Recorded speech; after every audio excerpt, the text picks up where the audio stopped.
আজকে আমরা কালেমা না পড়ার কারণে আমাদের অন্তরের ব্যাধি বেড়ে গেছে, আল্লাহকে ভুলে গেছি। মূল কারণ হলো আমরা কালেমা জিকির করি না, কালেমা ভুলে গেছি। কালেমার হাকিকতাই আমরা জানি না।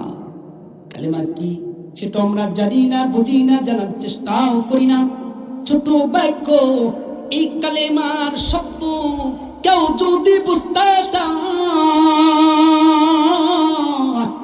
পুরা 30 পারা কোরআন এই কালেমার উপরে আল্লাহ পাক রব্বুল আলামিন নাজিল করেছেন। সুবহানাল্লাহ। কত পাওয়ার! এই কালেমার দাওয়াত নিয়ে এসেছেন সমস্ত নবী রাসূল। আল্লাহু আকবার বলেন।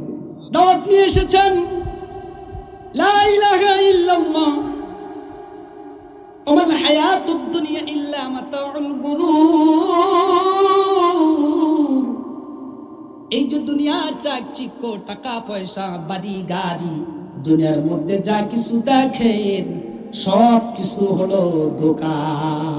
আল্লাহ বলছেন ওমাল হায়াতুদ দুনিয়া ইল্লা মাতাউল গুরুর।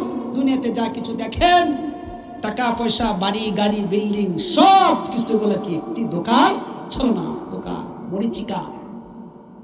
দুনিয়ার লোভ লালসা ভিতর থেকে বের করে দিয়ে আল্লাহর ভালোবাসা অন্তরের মধ্যে ফিট করতে হবে। কথা বলেন ঠিক কিনা?